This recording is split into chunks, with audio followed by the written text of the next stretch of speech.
এই কোরআন আল্লাহ পাক দিয়েছেন হেদায়েত দেওয়ার জন্য, হুদাল্লিন নাস, হুদাল্লিল মুসলিমিন, হুদাল্লিল মুত্তাকিন। তিন রকম কথাই কোরআনে আছে। আমি আয়াতগুলো পড়ার পরে চিন্তা করলাম, আল্লাহ সূরা নিসার 82 নম্বর আয়াতে তুমি জানালে ওয়ালাউ কানা মিন ইনদি গায়রিল্লাহি লাওয়াজাদু ফীহি ইখতিলাফান কাসীরা, যে আমার কোরআনে আমি এমন কোনো কথা দেইনি যে একটার সাথে আরেকটা মেলে না। এরকম কোনো কথা আছে? নেই। অথচ তিনটা কথার সাথে মিলছে না। আমার ভাইরা, যেহেতু আল্লাহ রাব্বুল আলামিন তিন রকম কথা বললেন, এই কথাটা নিয়ে একটু চিন্তা করা দরকার। আল্লাহর কথা কোনোদিন বৈপরীত্য নেই, একটার সাথে আর একটা মেলে না, এমন কথা কোরআনে আরো জোরে বলেন। এখন আমরা যে দেখতে পেলাম আছে, তাহলে এটার সমাধান কি? প্রথম শব্দটার ব্যাখ্যা আগে বলি। দেখবেন কোরআনের একটার সাথে আর একটা মেলে না, এমন কথা আসলেও নেই। হুদাল্লিন নাস দিয়ে আল্লাহ জানাতে চেয়েছেন, এ কোরআনে আল্লাহ এমন এমন ক্ষমতা দিয়ে পাঠিয়েছেন যা তামাম দুনিয়ার মানুষকে হেদায়েত দিতে পারে। কি হেদায়েত দেয় না কেন? ওয়ালাল্লাহি কাসদুস সাবিলি ওয়া মিনহা জাইরুন ওয়ালাউ শাআ হাদাকুম আজমাইন। পৃথিবীতে বহু বাঁকা বাঁকা বাঁকা পথ তৈরি করা আছে। এই যে পথ দিয়ে আসলাম, এই তো সোজা পথ না, বাঁকা পথ। এই পথের কথা না, মানুষের তৈরি করা বিভিন্ন আইন কানুন দুনিয়ায় বানানো আছে। লেনিন বানিয়েছে, কার্ল মার্কস বানিয়েছে, মাও সেতুং বানিয়েছে, বাবা বানিয়েছে, চাচা বানিয়েছে, স্বামীও বানিয়েছে। বহু মানুষ এরকম বিভিন্ন আইন কানুন বানিয়েছে। আল্লাহ বলেন সবগুলো বাঁকা পথ। আমি আল্লাহ পাক একটা পথ তোমাদেরকে দিয়েছি, চাই যে তোমরা সেই সোজা পথে চলতে থাকো। আমি যদি ইচ্ছা করি সবাইকে আমি চালাতে পারি, কিন্তু চালাই না কেন? হেদায়েত পাওয়ার জন্য কিছু শর্ত আছে, যারে তারে আল্লাহ পাক কোরআন দিয়ে হেদায়েত দেয় না। কোরআনে কারিমের হেদায়েত যদি কেউ পেতে চায়, মাস্ট বি তাকে নম্র হওয়া লাগবে এবং কোরআনের কাছে এসে ধারণা দেওয়া লাগবে। এই আয়াতের ব্যাখ্যায় একটা হাদিস পেয়েছি। বিশ্বনবী জানিয়েছেন, মানিত্তাবা আল হুদা বিগাইরিল কোরআন আদাল্লাহুল্লাহ। তিরমিজি শরীফের হাদিস। কোরআনে কারিম বাদ দিয়ে পৃথিবীর কোন জায়গায় যদি কেউ ভালো হওয়ার নিয়তে যায়, আল্লাহ নিজে তাকে গোমরা বানিয়ে দেয়। হাদিসের শব্দের দিকে খেয়াল করেন একটু। নবী যদি দল্লাত শব্দ দিতেন, সোলাসি মুজাররাদের এই কায়দাটা বাংলা অর্থ আসতো আপনি নিজেই নিজেকে খারাপ বানিয়ে ফেলেছেন। কিন্তু আদাল্লাহ শব্দটা যখন আসবে বাবে ইফাল থেকে, এর বাংলা অর্থ দাঁড়াবে আপনি হয়তো ভালো হওয়ার নিয়তে কোনো জায়গায় গিয়েছিলেন, কিন্তু কোরআন সেখানে ছিল না। এই জন্য আল্লাহ নিজে দায়িত্ব নিয়ে আপনাকে আরো খারাপ বানিয়ে দেবে। কক্সবাজারবাসী হেদায়েত দেওয়ার একচ্ছত্র মালিকানা হামজার? হ্যাঁ, কার? বলেন বলেন। নবীজি যদি বলেন আদাল্লাহুল্লাহ, এর ফাইল কর্তা সরাসরি আল্লাহ। আল্লাহ নিজে যদি আপনাকে গোমরা বানিয়ে দেয়, খারাপ বানিয়ে দেয়, তাহলে হেদায়েত দেওয়ার মতো, রাস্তা দেখানোর মতো কোনো হামজা আছে? আরো জোরে বলেন। আজকের যে খুতবা আপনি শুনছিলেন, আলহামদুলিল্লাহিল্লাযী নাযালাল কোরআন আলা আবদিহি লিয়াকুনা লিল আলামিনা নাযীরা। প্রশংসা সবে আল্লাহর জন্য, যিনি তার বান্দার প্রতি কোরআন নাযিল করেছেন বিশ্ব মানবতাকে সতর্ক করার জন্য। ফামান আমানা ফাকাদ ইহতাদা, যে ব্যক্তি কোরআনে কারিমের প্রতি ঈমান এনে চলতে পারবে, আল্লাহ তাকে হেদায়েতের রাস্তা নসিব করে দেবে। আমাল্লা ফাকাদ দাল্লা দালালাম বাঈদা, কোন মানুষ যদি এখান থেকে মুখ ফিরিয়ে নেয়, হেদায়েত থেকে বহু দূরে আল্লাহ তারে ছিটকে ফেলে দেবে। বলেন নাউজুবিল্লাহ। এই হাদিসটা কি শোনা পর্যন্ত শেষ, না মানা লাগবে? কি মানবেন? আজকে থেকে সিদ্ধান্ত নিয়ে বাড়ি যাওয়া লাগবে এই পাহাড়ি এলাকার মানুষদের। আল্লাহর নবী বলেন যেখানে কোরআন নেই ওখানে যদি কেউ ভালো হওয়ার নিয়তেও যায় আল্লাহ তাকে খারাপ বানিয়ে দেয়। সুতরাং এই বাংলাদেশে 48,000-এর উপরে এখন পীরের দরবার, যেই দরবারে কোরআন নেই, কোরআনের কর্মসূচি চলে না, কোরআনের যে নির্দেশগুলো আছে ওইগুলো ওখান থেকে ডেলিভারি দেওয়া হয় না, ওটা বাস্তবে রূপ দেওয়ার জন্য কোনো কাজ ওখান থেকে করা হয় না। ওই দরবার যদি আমার বাবাও তৈরি করে আমি আজকে থেকে ওই দরবারে আর নেই। বলেন বলেন, এরকম দরবার দেশে নেই? এই যে আটরশি, কোরআনের কি কর্মসূচি ওখান থেকে আসে আপনি বলেন? আমি নিজে 3-4 বার গিয়ে ওখানে যা দেখলাম প্রকাশ্য শিরিক হয়। 16 সালে হজ থেকে এসে তারপরে একবার দেখতে গিয়েছিলাম, ওদিন আমার মাহফিলে ছিল ফরিদপুর, যে দেখি বাবার দরবারে মানুষ এইভাবে ঢুকতেছে আবার এইভাবে বের হচ্ছে। আমি যেই ঢুকতে চাইনি আমারে বলছে কি আপনি এত বড় সাহস কোথায় পেলেন বাবার সাথে বিয়াদবি? বিয়াদবির কি হইল?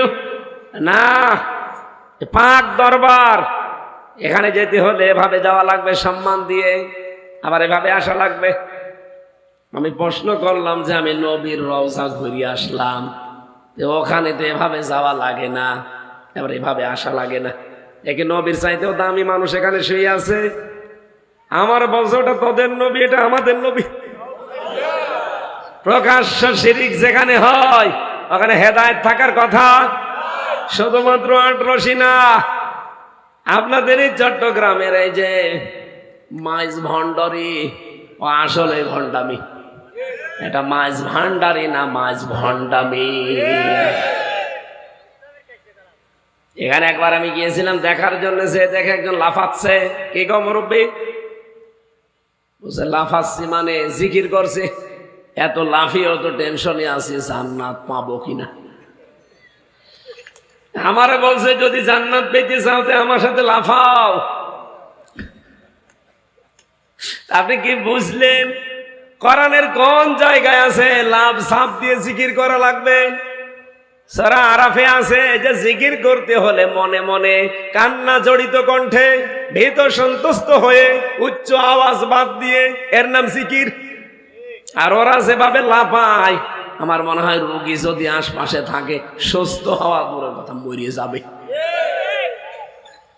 আর যেভাবে কলবে ধাক্কা দেওয়া হয়, ও কলব থাকলেও থাকে গেলেও যায়। আমার মনে হয় এই ভণ্ডামি গুলো কোরআনের সাথে যা মেলে না, এগুলো এই দেশ থেকে সময় আসতেছে সব তুলে দিতে হবে। আর এই চট্টগ্রাম বিভাগে তো এগুলো আরো বেশি। যত বাবা আমার মনে হয় আল্লাহ সব এই বিভাগে পাঠিয়েছে। তাও তো কক্সবাজার একটু একটু ভালো আছে, এই চট্টগ্রামের এই লাইনটা ওরা একেবারে নাপাক করে দিয়েছে।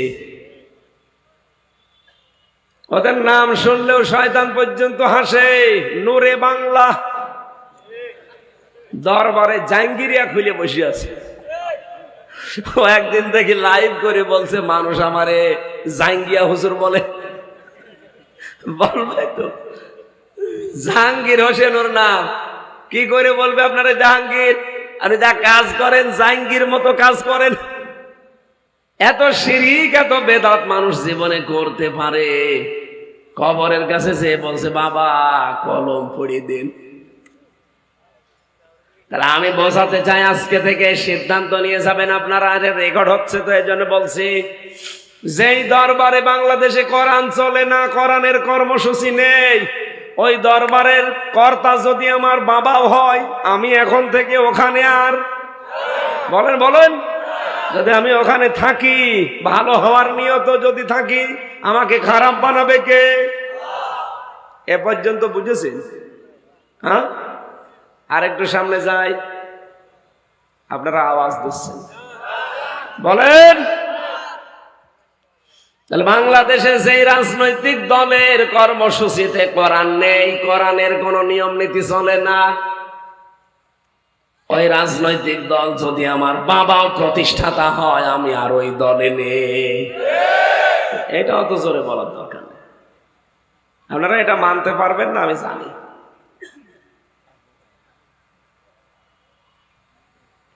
আরে ভাই, যদি আমরা এটা মেনেই নিতাম যে বাংলাদেশে যেই দলে করার নেই ওই দল আমি আর করব না, এই দেশে ইসলাম ছাড়া কোনো দল থাকতে পারে? 92% মুসলমান আমরা। সুতরাং আপনাকে আমি আজ ওয়াদা করাতে চাই, আপনি আবার ভুলিয়েছেন না যান, যত দল এই দেশে আছে, যেই দলের কর্মসূচিতে কোরআন কায়েমের আন্দোলন আছে, ওইটা ছাড়া কোনো দলে আমি আর নেই। যারা পারবেন তারা হাত তোলেন। এই আন্দাজ হাত তুলবেন না, দেখেন তো হাত তোলেনি কে? উনি চিন্তা ভাবনা করেই তোলেনি, কারণ যেখানে কোরআন নেই ওখানে যদি আমি যাই আমাকে খারাপ বানাবে আল্লাহ, আমি আন্দাজে হাত তুলে মরবো। সুতরাং উনি যেহেতু ওইদিকে থাকবে থাক, অন্তত আমরা যারা হাত তুললাম আমরা হাত তোলা ঠিক রাখতে পারবো তো? আলহামদুলিল্লাহ, ওয়াজ হয়ে গেছে, এবার যা হবে বাকি পাও। আমার আজকের তেলাওয়াতকে তো আয়াত আপনারা দেখেছেন, আমি পড়েছি। এদিকে তাকান, সূরা মায়েদা 82 নম্বর আয়াত। আমার মাথার ভেতরে আয়াত সম্পর্কে যত তথ্য আল্লাহ দিয়েছে, এ 4টা 4.5টা না, আমার জীবনের শেষ দিন পর্যন্ত এই আয়াতে সব আলোচনা করলেও শেষ হবে না, এত কথা আল্লাহ লুকিয়ে রেখেছে। আমরা তাফসীর আকারে যেহেতু কথা বলতে চাচ্ছি, তাফসীরের নিয়ম নীতিগুলো আছে, এতগুলো সব বলতে গেলে আজান দিয়ে দেবে। 15টা উসুলে তাফসীরের মূল নীতি আছে, অন্তত 5টা আপনাকে মানাই লাগবে। শুদ্ধ তেলাওয়াত, মাতৃভাষায় অর্থ, ঐতিহাসিক প্রেক্ষাপট। 4 নম্বরে ওখান থেকে বাস্তব কিছু ব্যাখ্যা দেওয়া লাগবে, ওই মানধাত আমলের সে বাদ দিন, এখন কি দরকার ওই সম্পর্কে। আর 5 নম্বরে ওখান থেকে শিক্ষা নিয়ে বাড়ি যাওয়া। আমরা আজকে নিয়ে যেতে চাই নাই 5টা। তেলাওয়াত অলরেডি করেছি, মাতৃভাষায় এবার অর্থ বলছি। আল্লাহ পাক বলেন, লা তাজিদান্না আশাদ্দান নাস, লামে তাকিদ নুনে সাকিলা, অবশ্যই অবশ্যই এই পৃথিবীতে যত মানুষ আছে, এখন প্রায় 810 কোটি মানুষ, সারা পৃথিবীর সব মানুষের ভেতরে আশাদ্দান নাস, ভয়ঙ্কর শত্রু হিসাবে, আদাওয়াতাল লিল্লাযীনা আমানুল ইয়াহুদা ওয়াল্লাযীনা আশরাকু, পৃথিবীতে হে নবী ইমানদারদের জন্য, মুসলমানদের জন্য আপনি 2টা জাতিকে ভয়ঙ্কর জঘন্যতম নিকৃষ্ট শত্রু হিসাবে কাজ করছে দেখতে পাবেন। কয়টা? 2টা জাতি তারা ভয়ঙ্কর শত্রু হিসাবে কাজ করবে। তার 1 নম্বর, 2 নম্বরে মুশরিক। আজ তামাম দুনিয়ায় স্বীকৃত এই 2টা জাতি মুসলমানদের বিপক্ষে আধা জল খেয়ে নেমেছে। এতদিন পৃথিবীর নিকৃষ্ট জাতির তালিকায় নাম ছিল এই মুশরিকদের, কারণ ইসলাম যেখানে কায়েম হয় সেখানে বাধা দেওয়ার জন্য দায়ী কারা? বলেন বলেন। ওয়াল্লাযী আরসালা রাসূলাহু বিল হুদা ওয়া দীনিল হাক্কি লিইযহিরাহু আলাদ দীনি কুল্লিহি ওয়ালাউ কারিহাল মুশরিকুন। রব্বুল আলামিন বলেন, তিনি সেই আল্লাহ যিনি তার রাসূলকে দ্বীনে হক দিয়ে, সত্যের বিধান দিয়ে পাঠিয়েছেন। কেন পাঠালেন? লিইযহিরাহু আলাদ দীনি কুল্লিহি, দুনিয়ায় যত ধর্ম আছে, যত দিন আছে, সবগুলোর উপরে ইসলামকে এজহার করবে। এজহার মানে না, এজহার মানে বিজয় করা। এজহার মানে প্রকাশ হতো। ছোট মাসে মক্তবে ছেলেপিলে বলবে, আপনি কি মক্তবে পড়েন? ওই ছোটবেলায় কায়দা পড়ার সময় নুন সাকিনের কায়দা আমারও পড়িয়েছে। এজহার মানে স্পষ্ট করা। এখন আধুনিক ব্যাখ্যা বের হচ্ছে, এজহার মানে দাঁড় করানো, এজহার মানে বিজয় করা। আজ ইসলাম যদি সত্যি আমরা এই দেশে বিজয়ী অবস্থায় পেতাম, আফগানিস্তানের মতো ফিলিস্তিনের পক্ষে আমরা অনেক আগে দৌড় দিতাম। এই যে দেশে নেই, আছে শুধু এই দেশে খেদমতে দিন, একামতে দিনটা নেই। খেদমতে দিন আর একামতে দিন আকাশ আর পাতাল। বিশ্বনবী 13 বছর দিনের খেদমত করেছিলেন আর 10 বছর একামত করেছিলেন। বলেন বলেন। আমরা অনেকে আছি নবীর ওই 13 বছরের কথা বলেন, খুব ভালো লাগে, কিন্তু 10টা বছর উনি যে প্রেসিডেন্ট ছিলেন, আর প্রেসিডেন্ট থাকলে কি কি করা লাগে এই কথাগুলো বলতে গেলেই বলো হুজুর এইটা তো আবার কেমন হয়ে যায়, এইটা তো রাজনীতি। আগের 13 বছর তোমার কাছে রাজনীতি মনে হয়নি, পরের 10 বছর রাজনীতি মনে হচ্ছে। এটা ইহুদিদের একটা চক্রান্ত। আজ ইমাম সাহেব থেকে শুরু করে বিভিন্ন আলোচকদের, আলেমদেরকে অদৃশ্য শক্তির মাধ্যমে বিভিন্ন কায়দায়, বিশেষ করে 54 বছরে সবচাইতে বেশি এই 15.5 বছরে বাধা দেওয়া হয়েছে যে যা করবেন রাজনৈতিক কথা যেন বলবেন না। আরে ভাই, এত বড় একটা বিষয়, রাজনীতি একটা ইবাদত। রাজনীতি কি? নামাজ পড়া যেমন ইবাদত, রোজা রাখা ইবাদত, রাজনীতিও ইবাদত। ইবাদত থেকে আপনি মানুষকে মাইনাস করার জন্য আল্লাহর ভালো মানুষগুলো যদি রাজনীতি না করে, ওই জায়গায় তো শয়তান দখল করে নেবে। যারা ভালো মানুষের মুখোশ পড়েছিল, তাকানে সালমান এফ রহমান 36,000 কোটি টাকায় শয়তান চুরি করেছে। ইসলাম যদি কায়েম থাকতো, আজকে ওরে কাশিমপুর কারাগারে ওই ফলরে শোয়ানো হয়তো না, ওরে হাত কেটে দিত। বলেন, এখনো পর্যন্ত চিন্তা থাকার কথা। আজকে একটা নিউজ দেখার পরে খুব খারাপ লেগেছে। ওই যে প্রজাপতি মন্ত্রী ছিল একজন, কি দীপমণি, সরাসরি এই জুলাই এবং আগস্ট হত্যাকাণ্ডের সাথে যারা জড়িত, তার ভেতরে মহিলা একজন। বলেছিল ফিটনেস বিহীন বিএনপি, লাইসেন্স বিহীন জামাত। কি কথা বলছে না কেন? এই কথা যে এই লোক মহিলা বলতে পারে, ওর পেছনে কি সামনে কি আপনি টের পাচ্ছেন। পরে মহিলা বললেও ভুল হবে।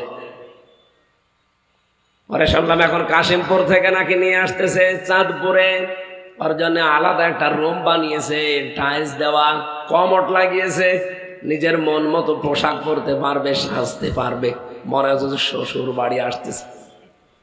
আর আলেমদেরকে ধরে নিয়ে ফাঁসির কন্ডেম সেলের ভেতরে 24 ঘন্টা তালা লাগিয়ে রাখতেন, সিসি ক্যামেরা দিয়ে, আলাদা কারারক্ষী দিয়ে। আমাকে মানুষ মার্ডার করে গিয়েছিলাম আমি। মাওলানা মামুনুল হক কি মার্ডার করে গিয়েছিল? কেন এই কাজ করলেন?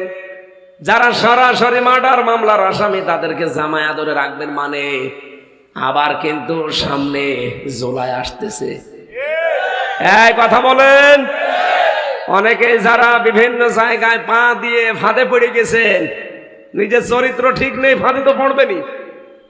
কারণ আপনাদের বিভিন্ন ভিডিও ক্লিপ ওদের হাতে আছে, নড়াচড়া করতে পারেন না, এ কারণে কিছু করলে আপনার স্ত্রীকে দেখিয়ে দেবে। কারণ আমি নিজে তো জানি আপনাদের চরিত্র। আজ অনেকেই মাথা তুলে দাঁড়াতে পারছে না, কারণ জানে যে ওর যা চরিত্র, ওটা যদি একবার ফ্ল্যাশ করে দেয় না, অনেকের অনেক গোপন কিছু আছে রয়ের হাতে। এই জন্য অনেকে তাদের ফাঁদে এখনো পর্যন্ত, এই স্বৈরাচার, এই ফ্যাসিস্টের মতো ফাঁদে পা দিয়ে এখন উল্টা পাল্টা কথা বলছে একামতে দিনের বিরুদ্ধে। একটা মাজলুম মানুষ জেল খাটতেছে, এটিএম আজহারুল ইসলাম, তার নামে পর্যন্ত অনেকে এই দেশে এখন ফতোয়াবাজি করছে যে তার সাজা হয়ে গেছে, তারে ছাড়া যাবে না। আপনি মানুষ, হাসিনা অবৈধ ছিল, ওর যত মামলা সব অবৈধ। তার এক জিয়াকে মামলা দিয়েছিল না, বৈধ না অবৈধ? অবৈধ। এই অবৈধ মামলায় ফাঁসি কি রায়ও দিয়েছিল, সাজা দিয়েছিল 8 বছর। সে যদি 8 বছরের সাজা মাথায় নিয়ে এখন খালাস পেতে পারে, তার মামিন যদি ঢিসমিস হয়ে যায় জামিন, তার মামলা যদি সব খারিজ হয়ে যায়, তার মা বেগম ম্যাডাম খালেদা জিয়া, তারও তো 6 বছর জেল ছিল সাজা। সে যদি মুক্তি পেয়ে এখন চিকিৎসার জন্য যায় লন্ডনে, তার স্ত্রী ডাক্তার জোবাইদা রহমান, তারও 3 বছর জেল ছিল, সাজা লেগে গিয়েছিল, তাকে যদি মুক্তি দেওয়া হয়, আপনি কি মানুষের মতো কথা বলেন এখনো যে না ওনারে দেওয়া যাবে না? তো ওনাদের দিলেন কি করে? মামলা তো তাদের সব একই। এখনো ভারতের চক্রান্তে ফাঁদে পা দেওয়া বন্ধ করেননি। মায়ের মনে হয় ঠিক মতো আপনাদের পিঠে পড়েনি। যারা এখনো ফাঁদে পা দিয়ে আছেন ঠিক মতো পড়েনি। আপনাদের এই যে পাশের থানা চকরিয়া পেকুয়ার যিনি সাবেক এমপি ছিলেন সালাউদ্দিন আহমেদ, উনি হালকা টের পেয়েছিল যে গুম হলে কেমন লাগে। এই জন্য আমরা সাবধান করছি আপনাদেরকে, কারণ আমি নিজে দেখে এসেছি রিমান্ডে এই রয়ের অফিসার গুলো নাম দিয়েছে কাউন্টার টেররিজম। কে বলেছে? সবগুলো বাইরের দেশ থেকে নিয়ে আসা। ওরা নিজেদের ভেতরে উর্দুতে হিন্দিতে কথা বলতো, আর টর্চার করার সময় এসে আমার মাথায় দড়ি লাগিয়ে চোখে কালো কাপড় বেঁধে পেছনে হ্যান্ডকাপ দিয়ে 11 ঘন্টা টাঙিয়ে রেখেছে শয়তান রামারি। আর আমারে বলেছে দেশের বিরুদ্ধে, জামাত ইসলামের বিরুদ্ধে এই কথাগুলো বলা লাগবে আদালতে, তাহলে ছেড়ে দেবো। এত মিথ্যা কথা বলবো কি করে আমি? আপনারা এখনো পর্যন্ত কিন্তু ঘর আপনাদের কাটে নাই, এজন্য সাবধান হন। সামনে কিন্তু জুলাই আগস্ট শেষ হয়ে যায়নি, আবার আসতেছে। এটা চলছে এপ্রিল, মে, জুন, জুলাই, আর 2 মাস 2.5 মাস পরে কিন্তু মাসটা চলে আসবে। আবার যেন জুলাই কিছু করা না লাগে। এই কথা বললেন না কেন? জুলাই আগস্ট যারা করেছে তারা এখনো সব মারা যায়নি, এখনো তারা পেছনে আছে। কথা বলেন ঠিক কিনা? এই জন্য আমরা যাচ্ছি, এই নিরপরাধ মানুষ শুধু এটিএম আজহার না, এরকম লক্ষ লক্ষ মানুষ বিনা কারণে 15.5 বছরে জেল খেটেছে, গুম হয়েছে, আয়না ঘরে ছিল। সরকার যেমন অবৈধ ছিল, ওদের মামলাও ছিল সব অবৈধ। সুতরাং আমরা চাই সব নিরপরাধ মানুষকে বিনা শর্তে খালাস দেওয়া হোক। এই কথা বলেন না কেন? শুধু এতটুকু না, এদের বিরুদ্ধে যে মামলা ওগুলো ছিল, যারা মিথ্যা সাক্ষী দিয়ে মিথ্যা মামলায় রায় দিয়েছে, মিথ্যা রিপোর্ট লিখেছে, এদেরকে এই মামলায় দিয়ে শাস্তি দেওয়া লাগবে। বিনা কারণে আপনি কেউ বলবেন কেন? নয়তো আগামীতে যারা আসবে তারা এর চাইতে বড় স্বৈরাচার হবে। এই জন্য আমরা চাচ্ছি এমন সংস্কার করে যারা সামনে আসবে, যে আসবে কোনো বাধা নেই, আসেন, কিন্তু সংস্কার করে আসেন, আপনি আর স্বৈরাচার হয়ে উঠতে পারবেন না। পৃথিবীর নিকৃষ্ট জাতির তালিকায় 6 জন ব্যক্তির নাম আমি পেয়েছি। আপনি ইন্টারনেট খোঁটেন, একজনের নাম পাবেন প্রথমে। এখন জীবিত মানুষদের ভেতরে এই 2 জনের 2 নম্বরে নাম আছে এই যে আল্লাহর ওলি পাশে মোদি, কষায় একটা 26টা আয়াতের বিরুদ্ধে মামলা দিয়েছে। আপনি চিন্তা করতে পারেন, যেখানে একটা অক্ষর উলট পালট হলে মুসলমানের কলিজায় আগুন লেগে যাওয়ার কথা, আর সেখানে 26টা কোরআনের আয়াতের বিরুদ্ধেও হাইকোর্টে মামলা দিয়েছে। এরপরে গুজরাটে লক্ষাধিক মানুষ পুড়িয়ে মেরেছে।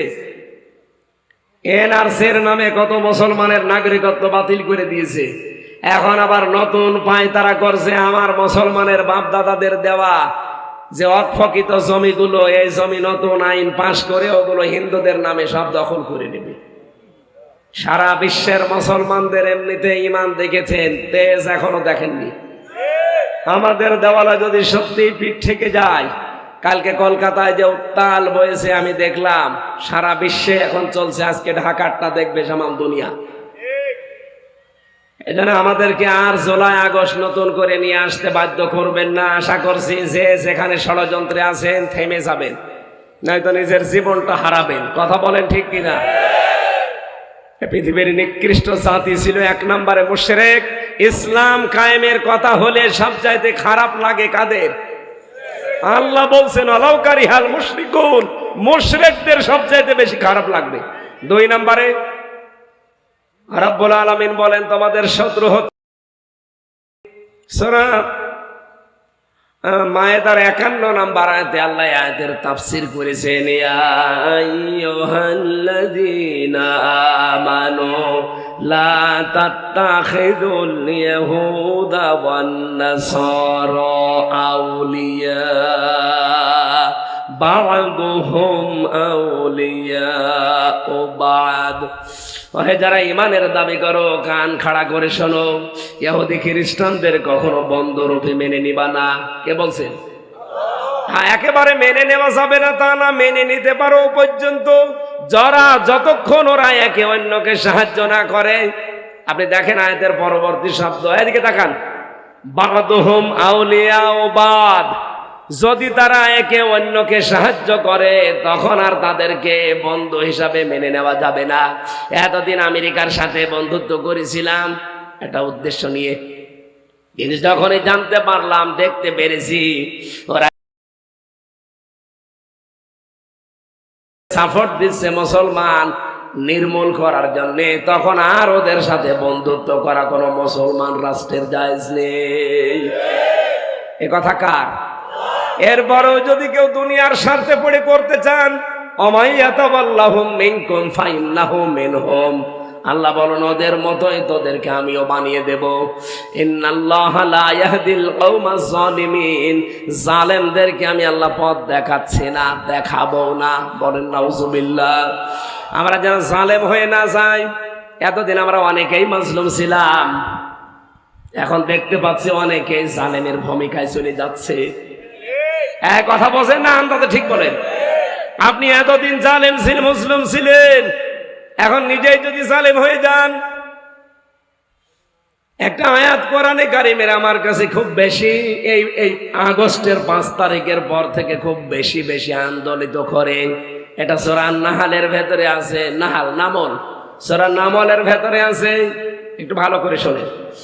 তার কুদরতি আঙ্গুল এভাবে করে দেখিয়েছেন, এই সেই ঘরগুলো, কি বললাম, এই সেই ঘরগুলো, বুয়ুত বাইতুন দেয়নি, এই সেই ঘরগুলো খাওয়াবিয়াতাম বিমা সালামু, এই জালেমদের অত্যাচারের কারণে এগুলো আজ ওজাড় বিরান ভূমি হয়ে গেছে, গৃহশূন্য বানিয়ে দিয়েছি।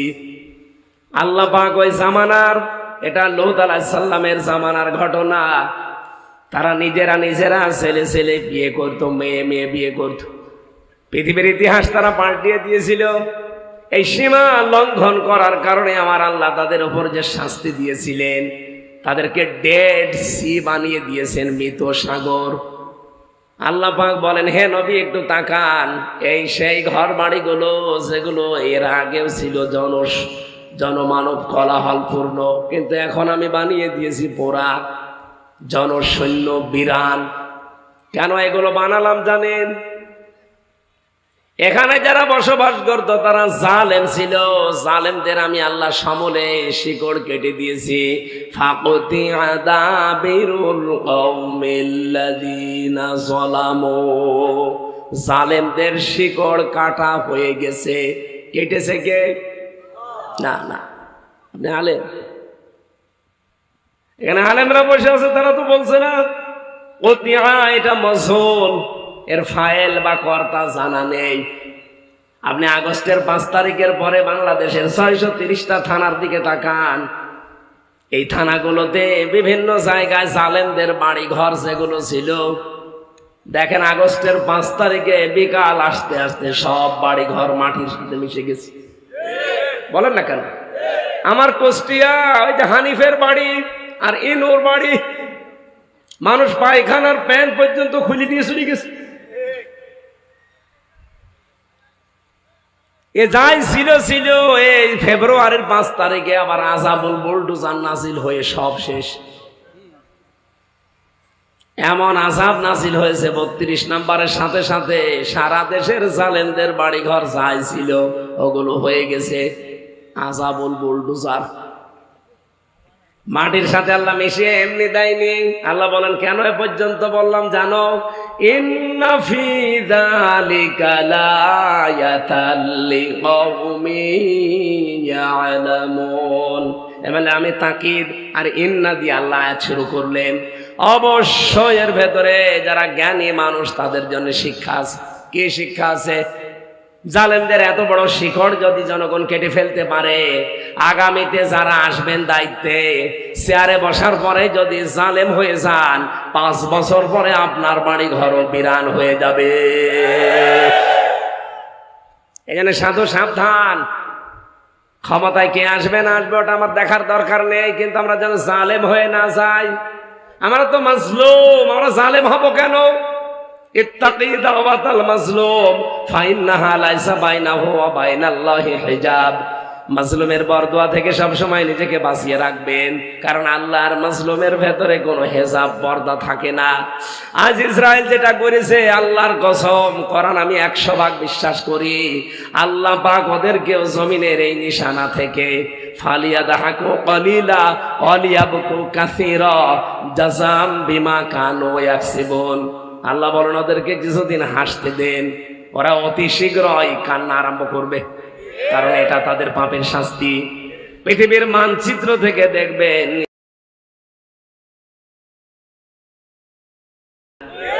আজকে একটা হাদিস পড়ছিলাম, বিশ্বনবী জানিয়েছেন